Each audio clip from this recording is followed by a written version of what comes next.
They cannot reach the head of the Ukrainian military intelligence Budanov, so they decided to kill his wife. I'm Maria Drutska, and let's talk about the top news of the day. Today's headlines news has shocked everyone.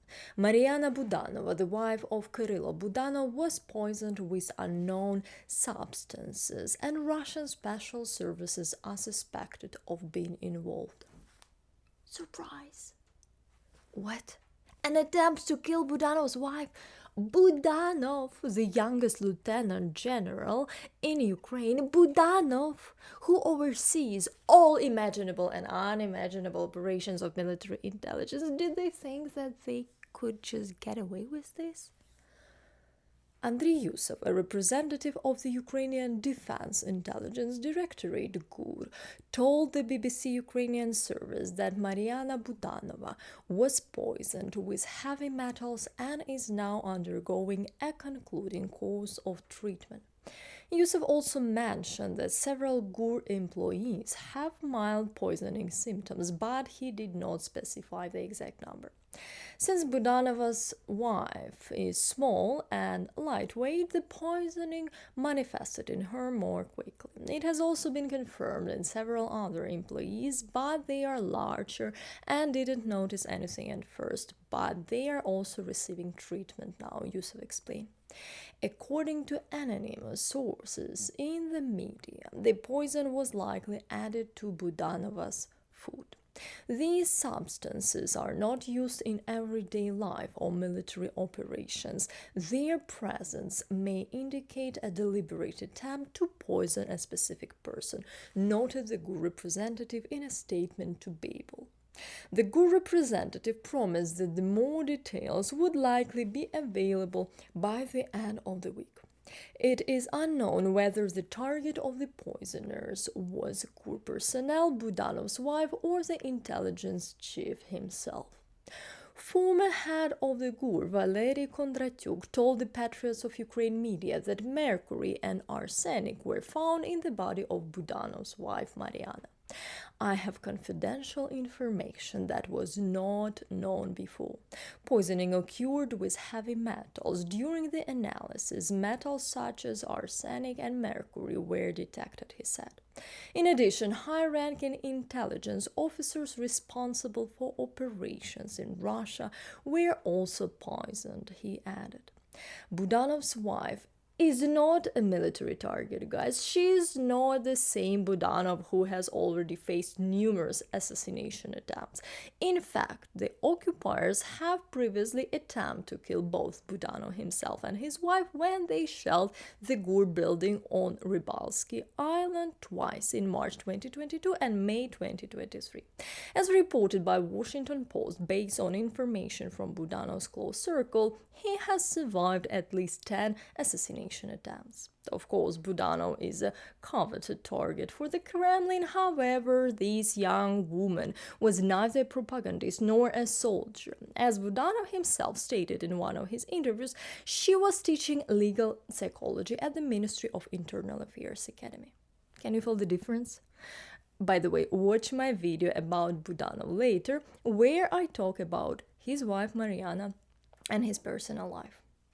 Russia is simply reminding everyone once again that we are a terrorist state. Have you forgotten, perhaps?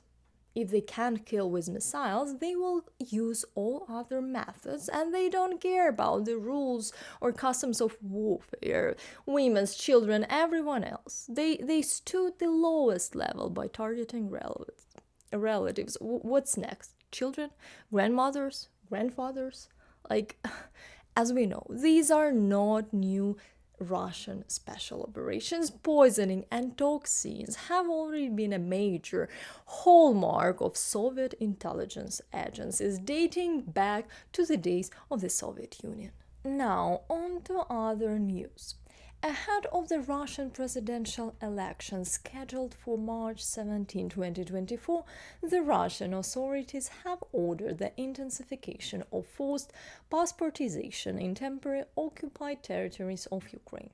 This was reported by the press service of the main intelligence directorate of the Ministry of Defense of Ukraine. It is noted that in November 2023, closed-door meetings were held in the Kremlin with the leaders of Russian regions and occupation leaders in Moscow on the temporarily occupied territories of Ukraine. The meeting was led by the deputy head of the administration of Russian dictator Vladimir Putin, Sergei Kyrylo. He announced directives to strengthen preparations for the so-called electoral process. According to Ukrainian intelligence, during the meeting, it was ordered to allocate social assistance to voters from local budgets and intensify propaganda about supposed positive trends in the Russian economy, the stability of the ruble, and the improvement of people's living standards. The leaders of Russian occupation administrations were also tasked with increasing the level of forced passportization in those parts of Ukraine to no less than 85%, emphasized the KUR. Earlier, the Institute for the Study of War reported that the leader of the aggressor country, Russia, Vladimir Putin, would avoid the topic of the war in Ukraine during his 2024 presidential campaign. Instead, he would focus on alleged stability in Russia and criticism of the West. Well, at least in this, Putin is not mistaken. Things in Russia are indeed stable, consistently shitty. The foreign ministers of Estonia, Latvia, and Lithuania, in joint statement, have refused to participate in the meeting of the OSCE Council of Ministers because their Russian colleague Sergei Lavrov will be present. Early, Ukrainian Foreign Minister Dmytro Kuleba had announced his intention to boycott the meeting. Estonian Minister Margus Tsahkna stated that Lavrov's place is under special tribunal, not at the OSCE table. I couldn't agree more. Not only Lavrov, but I cannot even imagine if there is enough room for those all who must be under the tribunal. But I hope they will all end up there as soon as possible, because the tribunal is elastic, and the important thing is that all of them end up there. Guys, don't forget to give this video a like and subscribe to my channel if you haven't already, and thank you for those who support the channel and help us grow through my Patreon or sending coffees and buy me a coffee. And Slava Ukraini!